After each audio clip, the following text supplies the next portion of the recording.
பூஜ்யாய ராகவேந்திராய சத்ய தர்மரதாய ச பஜதாம் கல்பவ்ருக்ஷாய நமதாம் காமதேனுவே கிருஷ்ணாய வாசுதேவாய தேவகி நந்தனாய ச நந்த கோபகுமாராய கோவிந்தாய நமோ நமக. ஐந்தாவது வேதம் என்று போற்றப்படும் மகாபாரதத்தில் இரண்டு அற்புதமான விஷயங்கள், ஒன்று பகவத்கீதை, மற்றொன்று விஷ்ணு சஹஸ்ரநாமம். இப்போ பகவத்கீதையில இரண்டாவது அத்தியாயம் பார்த்து வருகிறோம். இரண்டாவது அத்தியாயம் சாங்கிய யோகம். தேகம் எப்படி நீங்கள் உங்களை பராமரித்து கொண்டாலும் போஷணை செய்து கொண்டாலும் ஒரு நாள் நிச்சயமாக அழிந்தே தீரும். அதுல சந்தேகமே இல்லை, நிலையற்றது.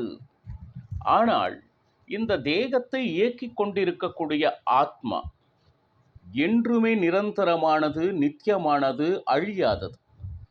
இந்த ஒரு விஷயம் மேலோட்டமாக நமக்கு தெரிந்திருந்தாலும் அது மறைந்திருக்கிறது. காரணம் என்ன என்றால், இந்த மாயை என்று சொல்வார்கள். ஒரு திரை அதன் மேலே சூழ்ந்து கொண்டிருக்கிறது. இந்த லௌகீக மயக்கங்கள் நம்மை அதை காண விடாது, உணர விடாது செய்து கொண்டிருக்கின்றன. அந்த திரையை விளக்குகின்ற வேலையை கீதாச்சாரியான் அர்ஜுனனுக்கு செய்து கொண்டிருக்கிறார். இது அர்ஜுனனுக்கா என்றால் இல்லை, ஸ்ரீமத் பகவத்கீதை கேட்கின்ற ஒவ்வொருவருக்கும் இந்த மாயையிலிருந்து விடுபடுவதற்கு மிகப்பெரிய ஒரு உரையை நிகழ்த்தி கொண்டிருக்கிறார் கீதாச்சாரியன். இரண்டாவது அத்தியாயத்தில் நாம் இதுவரை 48 ஸ்லோகங்களை பார்த்தோம். இப்போ 49வது ஸ்லோகம். தூரேன ஹ்யவாம் கர்ம புத்தி யோகாத் தனஞ்சயா புத்தௌ சரணம் அன்விச்ச கிருபணா பலஹேத்வா. இது உலகத்தில் மனிதனாக பிறந்த யாராக இருந்தாலும் சரி, இவ நல்லவா மட்டும் இல்லை இவ கெட்டவா அப்படின்னு அறுதியிட்டு யாரையும் கூற முடியாது. நல்லவர்களும் கெடு எண்ணங்கள் இருக்கத்தான் செய்கின்றன, கெட்டவர்களுக்குள்ளும் நல்ல எண்ணங்கள் இருக்கத்தான் செய்கின்றன. மிஸ்ரம் அப்படின்னு சொல்வாங்க. கலந்த தன்மை உடையதே மனிதனுடைய சுபாவம். இப்போ எப்பொழுது அர்ஜுனனை தனஞ்சயா அப்படின்னு சொல்லிட்டு அர்ஜுனன் விழிப்பதாக இந்த ஸ்லோகம் கூறப்படுகிறது.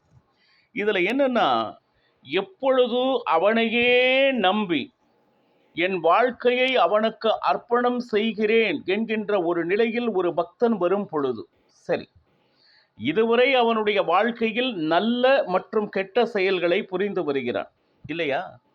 அப்போ நம்மை அறிந்த வரையில் என்ன விதமான கெட்ட விஷயங்கள் அவர்களிடம் இருக்கிறதோ, இது உன்கிட்ட இது இருக்கு இது இல்லை அப்படின்னு சொல்வதற்கு நமக்கு உரிமை கிடையாது. மாடித பாப்பக்கே மனவே சாட்சி என்று தாசர் கூறுகிறார். அவரவர் செய்த அந்த தவறுகள், நம்மிடம் இருக்கக்கூடிய குறைகள் நிச்சயமாக நமக்கு தெரியும். கொஞ்சம் நினைச்சு பாருங்க, பல நேரங்களில் சில விஷயங்களை நாம் கூறுவோம், தெரியாம இந்த தப்பு பண்ணிட்டேன். பக்தர்களே, ஒன்று சொல்கிறேன் கேளுங்கள். நிச்சயமாக அந்த தவறு நடந்தது எப்படி அப்படின்னு கேட்டீங்கன்னா, உங்களுக்கு தெரியாமல் இல்லை, யாரும் பார்க்கவில்லை என்கின்ற நம்பிக்கையோடு, இது என்னுடைய பெயர் வராது, இதனால் எனக்கு நிம்மதி கிடைக்கும், இப்படி ஏதோ ஒரு காரணங்களை நீங்களாக சொல்லி சமாளித்து கொண்டிருக்கிறீர்களே தவிர அந்த தவறு உங்களை அறியாமல் நடந்தது அல்ல.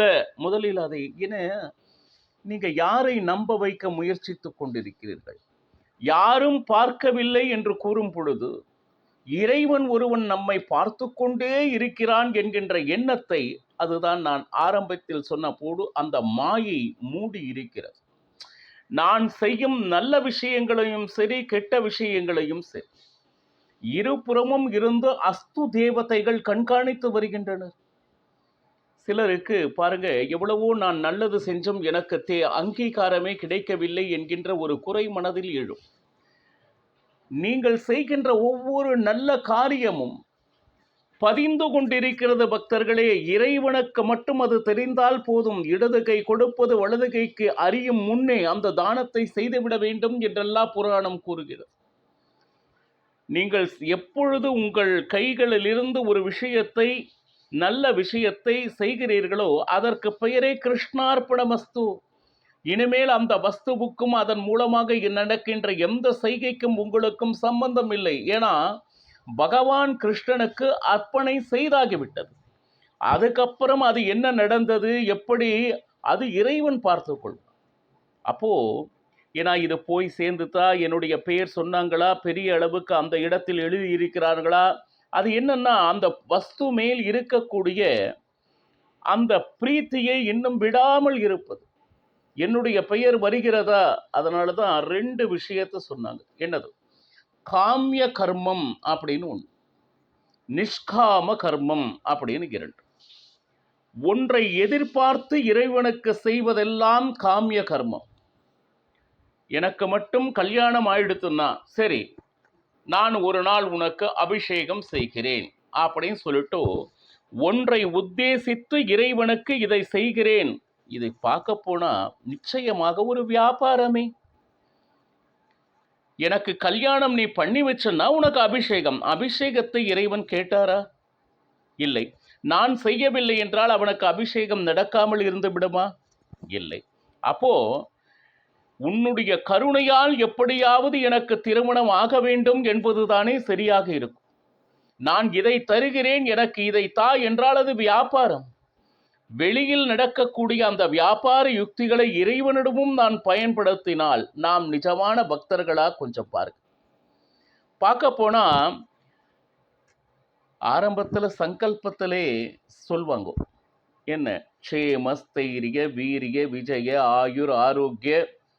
பாருங்க, ஒரே ஒரு 10 ரூபா நம்ம அந்த தட்டில் போடுறோங்கிறதுக்காக உங்களுக்கு க்ஷேமம், ஸ்தைரியம், வீரியம், விஜயம், ஆயுள், ஆரோக்கியம் 10 ரூபாய்க்கு கிடைக்கிறது அப்படின்னா அது கிடைக்கும் என்பதற்காக பாருங்க அந்த 10 ரூபாய் கொடுத்து விலை கொடுத்து வாங்கக்கூடிய அளவுக்கு நம்மளுடைய எண்ணம் பாருங்க வியாபாரத்தரமாகிவிட்டது பக்தர்களே. இந்த மயக்கத்தில் இருந்தெல்லாம் ஒரு பக்தனானவன் வெளியே வர வேண்டும். நம்மளுடைய கர்மங்கள் எப்படி இருக்க வேண்டும் என்றால் நிஷ்காம கர்மம். இந்த தேகத்தை கொடுத்தவன் அவன். பாருங்க, சாதாரண அல்லா சாது பிரியனே ஜெகநாததாசர் சொல்றாரு,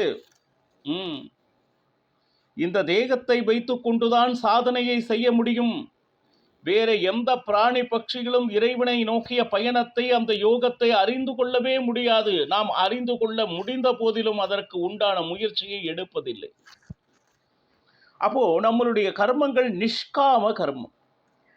அதாவது எப்படின்னா, இந்த காரியத்தை உன்னுடைய பிரீத்திக்காக செய்கிறேன், அவ்வளவுதான். அதோடு என்னுடைய வேலை முடிஞ்சு. அவனுக்கு செய்ய வேண்டியது நம்ம செஞ்சாச்சு. அந்த செய்யக்கூடிய பாக்கியத்தை அவன் கொடுத்தான், அதையும் நான் செய்யவில்லை, என்னுள் இருந்து அதை நடத்தி கொண்டான். இதுதானே உண்மை. எல்லா காரியமும் உன்னாலேயே நடந்து கொண்டிருக்கிறது என்றால் ஒரு நாள் நீயே விழுந்து கிடக்கும் பொழுது செயலற்று இருக்கிறாய், அப்பொழுது ஏன் எழவில்லை? அப்போ பார்த்தோம்னா நம்ம தேகத்தில் நாம் செய்கின்ற எந்த காரியமாக இருந்தாலும் நம்மால் இயங்கவில்லை. இந்த உண்மையை ஆன்மீக பெருமக்கள் நிச்சயமாக அறிய வேண்டும். இதுதான் பகவத்கீதை நிஷ்காம கர்மம் என்பதை மேலும் மேலும் மறுபடியும் வலியுறுத்துகிறது பக்தர்களே. அப்போ எப்பொழுது தனஞ்சயா உன்னை அறியாமல் உன்னிடம் இருக்கக்கூடிய மோசமான செயல்கள் எதுவாகினும், ஒவ்வொருத்தருக்கும் ஒவ்வொரு விஷயமான மோசமான செய்கை இருக்கும். கோபம், அதனால் விழுகின்ற வார்த்தைகள், அதனால் அடுத்தவர் மனதை துன்பப்படுத்துவது, கிண்டல் கேலி பேசுவது, மற்றவரை உதாசீனப்படுத்துவது, இப்படி எவ்வளவோ விஷயங்கள் இருக்கிறது. நீங்க பேச ஆரம்பிச்சீங்கன்னா குற்றங்கள் ரொம்ப ஜாஸ்தி ஆயிடும். இன்னும் சொல்ல போனா குற்றங்கள் குறைய வேண்டுமானால் பேச்சை குறைக்க வேண்டும்.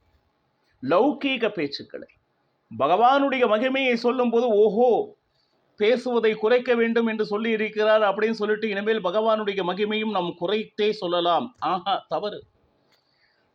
பேச்சுக்கள் அதிகமாக அதிகமாக நம் குறைகள் வெளிப்பட ஆரம்பித்து விடும் பக்தர்கள்.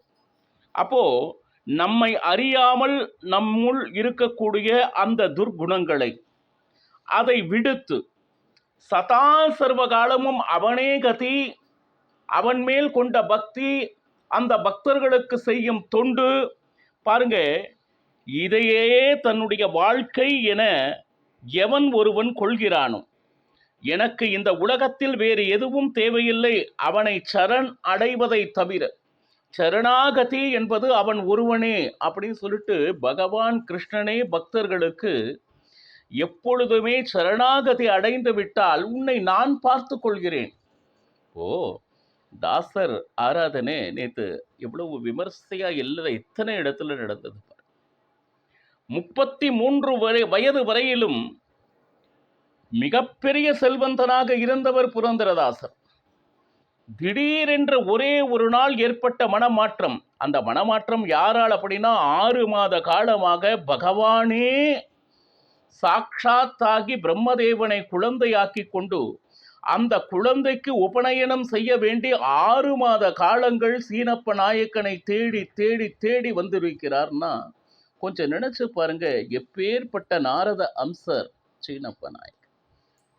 ஏன்னா இந்த அவதார காலத்திலே அவர் கேட்டிருந்தார், இந்த லௌகீக மயக்கத்தில் நான் விழுந்து உன்னை நான் மறந்து விட்டால் அப்படின்னு நாரதர் கேட்டார். அதுக்கு கவலைப்படாதே, நான் உன்னை ஆட்கொள்வேன் என்கின்ற வாக்கினை பகவான் நாரதருக்கு கொடுத்திருந்தார். சொன்ன மாதிரியே மறந்தே இருந்தார். 6 மாத காலம் பகவான் பிரம்மதேவரை சிசுவாக செய்து கொண்டு கடைக்கு நேரா வந்து வந்து வந்து வந்து என்னே பாக்கியம் என்னே பாக்கியம். திருப்பதி கஷேத்திரத்திற்கு ஒரே ஒரு முறை சென்று கொஞ்சம் ஒரே ஒரு செகண்ட் அதிகமாக நீங்கள் நின்று பாருங்க அப்படின்னு யாரோ ஒன்று சொன்ன கண்குளிர ஆனந்தமான ஒரு தரிசனம் கிடைத்து விட்டால் அதை சொல்லி சொல்லி சொல்லி மாதக்கணக்கில் ஸ்லாகித்து கொண்டிருக்கிறோம். மாறாக சாக்ஷாத் அகிலாண்ட கோட்டி பிரம்மாண்ட நாயகனே பிரம்மதேவன் சகிதமாக 6 மாத காலம் நாம் இருக்கும் இடத்தில் வந்து அந்த தரிசனத்தை சீனப்ப நாயனுக்கு கொடுத்திருக்கிறார் என்றால் அவர் செய்த பாக்கியம் என்ன, கொஞ்சம் நினைச்சு பாருங்க. இதுதான் தாசர்களுக்கும் பகவானுக்கும் இருக்கக்கூடிய நெருக்கம். அதற்கு அப்புறம் எப்பொழுது அந்த செல்வத்தின் மேல் இருக்கக்கூடிய அந்த பிரீத்தியை ஒரு உத்திரணை நீரில் வீசி நீயே கதி என்று தன் குடும்பத்தோடு வெளிவந்தாரோ அந்த நிமிடம் முதல் பாண்டுரங்கன் ஆட்கொண்டான் புரந்தரதாசர். அவருக்கு அதற்கு மேல ஏதாவது ஒரு விசாரம் ஏதாவது இருந்ததா கொஞ்சம் நினைச்சு பாருங்க. இல்லை. ஆனா அந்த வைராக்கியம் எல்லாம் தாசருக்கு வந்தது. அவ்வளவு பெரிய வைராக்கியம் எல்லாம் இன்று சாத்தியம் இல்லை, அதுவும் கலியுகத்தில். ஆனால் கொஞ்ச நெஞ்சம் இருக்கக்கூடிய அந்த வைராக்கியம், அந்த லௌகீக பதார்த்தத்திலிருந்து கொஞ்சம் தள்ளி நின்றாலே இதை மிகப்பெரிய வைராக்கியம் என்று ஸ்லாகித்துக் கொள்ள வேண்டும். அப்போ இந்த மயக்கங்களில் இருந்தெல்லாம் வெளிப்பட்டு நிஷ்காம கர்மத்தை துறந்து நாம் செய்கின்ற செய்களை எல்லாம் நிஷ்காம கர்மத்தை செய்து காமிய கர்மத்தை விடுத்து பாருங்க, அவனே சரணாகதி அப்படின்னு சொல்லிட்டு நாம எந்த ஒரு காரியத்தை செய்தாலும் அதன் மூலமாக பெறுகின்ற பலனையே பெரிதாக நினைத்து கொண்டு செய்யாது, ஒருவேளை அந்த பலனை நினைத்து பகவானுக்கு யாராவது காரியம் செய்தார்களே ஆனால் பாருங்க, இந்த ஸ்லோகத்தில் அவர்கள் இந்த உலகத்தில் மிகப்பெரிய கஞ்சர்கள் கருமிகள் அப்படின்னு சொல்லிட்டு பகவான் கிருஷ்ணன் திட்டுறான். பாருங்க, நீயாக பகவானுக்கு என்ன செய்து விட முடியும் பக்தர்களை கொஞ்சம் நினைச்சு பாருங்க. என்ன பால் அபிஷேகம் செய்ய, அந்த பாலை கொடுக்கக்கூடிய அந்த பசுவை சிருஷ்டி செய்தது யார் என்கின்ற ஒரு கேள்வியை சிந்தியுங்கள். அந்த பால் என்றது பசுவின் மடியிலிருந்து வர வேண்டும். இதை வைத்து கொண்டு நம்மளுடைய ஜீவிகள் வாழ வேண்டும் என்கின்ற கருணையரால் அவன் ஏற்படுத்தி கொடுத்ததை அவனுக்கே அர்ப்பணம் பண்றேன். ஆனா பேச்சுக்கு பேச்சு நான் என்று அபிஷேகம் என்னுடையது, ஏன் கட்டளை, நீ யார்? இந்த உலகத்தில் அன்றைய தினம் நடக்கின்ற அத்தனை வஸ்துக்களையும் சிருஷ்டி செய்தவன் அவன்.